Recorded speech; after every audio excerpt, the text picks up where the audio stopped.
عاملين ايه؟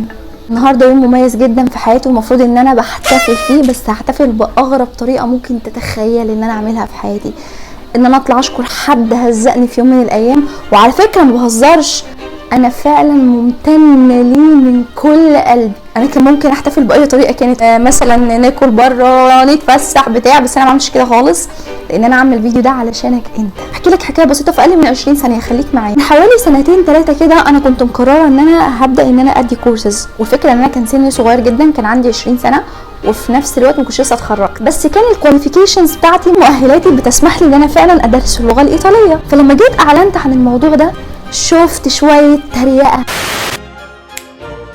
هو انت مصدقه نفسك؟ هو كل واحد عارف له كلمتين لغات خلاص بقى انستراكتور؟ ضحك. ايه اول حاجه اتقالت لي في وشي؟ يا جدعان مش هيصه، هو اي حد اتعلم كلمتين هيدي كورس؟ انت جميله وناجحه وكل حاجه. الفكره ان هم بيدسوا السم في العسل. انت شاطره جدا وي وي وي، بس خلي بالك الحته دي مش بتاعتك. انت مستواكي ما وصلتش انك تدي كورسات وتعلمي لغه. الموضوع اكبر من كده بكتير صدقيني. كم مره اتقالت لك الموضوع اكبر من كده صدقني. كم مره حد قال لك انت شاطر بس انت ما تقدرش تعمل كده. الكومنت ده على فكره ألمني نفسيا جدا، حسسني ساعتها ان انا ولا حاجه، مهما عملت مهما اجتهدت ومهما عملت هفضل برضو ولا حاجه. تصدق معاك حق، انا وكل اللي زيي ما ينفعش نبدا وانت اللي كده. بص هعيط، المفروض ان انا اعيط دلوقتي يا جماعه. يلا شغلوا ميوزك يلا.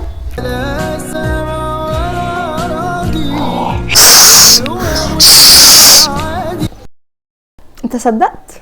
لا طبعا. كيف رجوع انساني، شوف لك موضوع تاني، ارجع لي للي اذاني وعليا بايه، ما تقلبليش في مواجع، وقتك ده خلاص ما ضايع، مش لاقى قلب انا في الشارع علشان ارميه.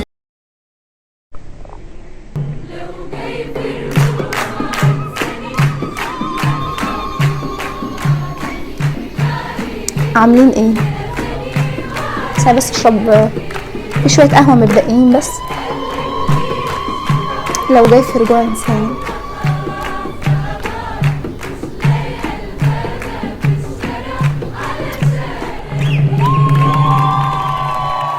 لا طبعا انا وكل اللي شايفني وفي نفس موقفي، لا طبعا. قوم شوف اللي وراك، مالكش دعوه بحد. انت اكتر واحد مؤمن بقدراتك، انت اكتر واحد مؤمن بامكانياتك، انت اكتر واحد مؤمن بمجهودك.